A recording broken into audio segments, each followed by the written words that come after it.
So hello guys, આજે આપણા હાથમાં આવી ગયા છે બધી ગાડીઓના દાદા પર દાદા, એટલે કે લોર્ડ અલ્ટો.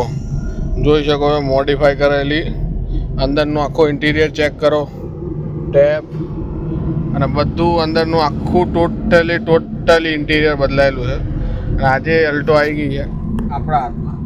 કેમ કે જવાનું છે વિશાલા એક જગ્યાએ જ્યાં આપણું પેટ્રોલવાળું બાઇક કે જેની કિંમત 25,000 થી 30,000 રૂપિયા છે એ છેલ્લા 1-1.5 મહિનાથી હાલેલું છે અને પાછું આવવાનું નામ નહીં લેતા. એટલે હવે આપણે આ રૂબરૂ જઈએ. જવાનું છે વિશાલા સર્કલ. નીકળી ગયા છે બોપલ વકીલ ચાય બ્રિજથી સરખેજવાળા રિંગ રોડ પર. અને ચેક કરો 60, 80 આજુબાજુ કોઈ ગાડીઓ રેન્જમાં જ નહીં. એ રીતની કમ્પ્લેટ અને જૂનું એન્જિન. જેટલી જૂની ગાડીઓ હોય ને એટલું ચલાવવામાં મજા આવે. અમે બહુ પહેલાં ચલાવી અત્યારે બહુ રેરલી હાથમાં આવે. અને બધી ગાડીઓ પડી હોય પણ ફર્સ્ટ પ્રાયોરિટી જો અલ્ટો પડી હોય ને તો અલ્ટોને જ આલીએ. કેમ કે એ જે ચલાવવાની મજા આવે ને એવી એક કે ચલાવવાની નહીં આવતી.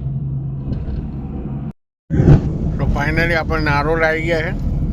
હવે અહીંયાથી જવાનું છે વિશાલા સર્કલ.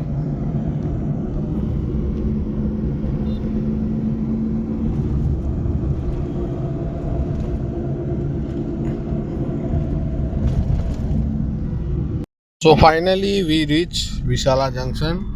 વિશાલા ચોકડી આગળ ઊભા છે. હવે અહીંયાથી અંદરની સાઈડ જઈએ એટલે ત્યાં હર્ષ માર્કેટિંગ આવેલું છે જે ટોયઝનું અને ગાડીઓનું પોતે મેન્યુફેક્ચરિંગ કરે છે. ત્યાંથી 95% આખા બોપલમાં કે અમદાવાદમાં માલ જતો હોય છે. જે મોટર હેવીવાળી ગાડીઓ ને એ બધું હોય છે ને એ બધું અહીંયાથી જ આવે. તો બસ આપણે જવાનું છે ત્યાં. અને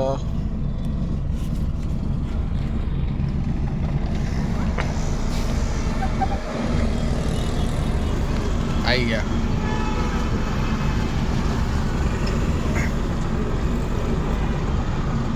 છોકરાને આટલા તડકામાં લઈને ના રખડો બેન, બેસી જાઓ. એક માં પોતાના છોકરા માટે કેટલું બધું કરી શકે જોઈ લો. આટલે તડકામાં પણ લઈને ફરે.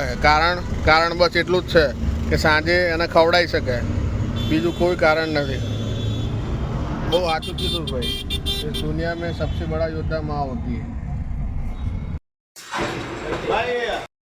સો ફાઇનલી અડધો કલાક પોણો કલાક વાંચ્યા ભાઈ. તમે જોઈ શકો બાઇકની હાલત.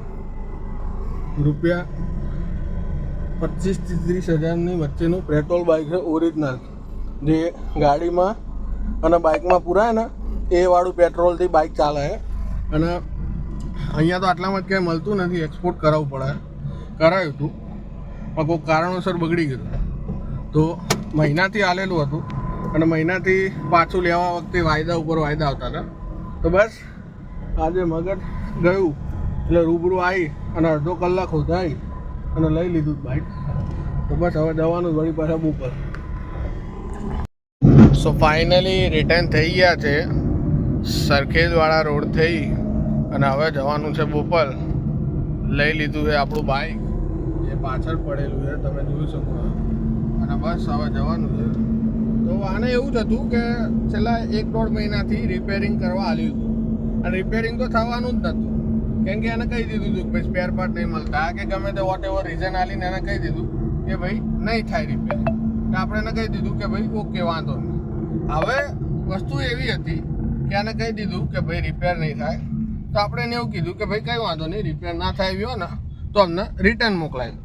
પણ રિટર્ન મોકલાવવામાં બી 1-1.5-2 મહિનો થઈ ગયો. રોજ એમના કામ એટલું મોટું હોય કે એમ કે ભાઈ આજ મોકલાવીએ કાલ મોકલાવીએ.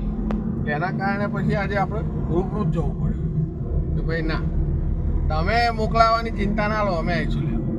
તો બસ હવે આપણે આવી ગયા છીએ સરખેજથી આંબલીવાળા રોડ ઉપર. અને બહુ જોરદાર એક જગ્યા આવી છે. જોઈએ શું છે. અને કઈ કોલેજ આવી છે ને કંઈક ખબર નહીં પડે. કંઈક તો કોલેજ છે ને એ બહુ ખબર નહીં પડે.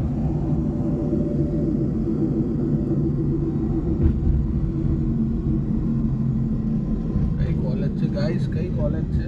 અચ્છા એલજે કોલેજ કોણ એલજે કોલેજમાંથી છે ભાઈ? જો વ્લોગ જોઈ અને પોતાની કોલેજ જોઈને યાદ આવી ગઈ તો નીચે ખાલી એલજે કોમેન્ટ કરી દો. અને મને ખબર છે 2-3 જણાની તો આવી જ જશે, કેમ કે એ લોકો વ્લોગ જોવે છે જે મારા ભાઈબંધો હોય.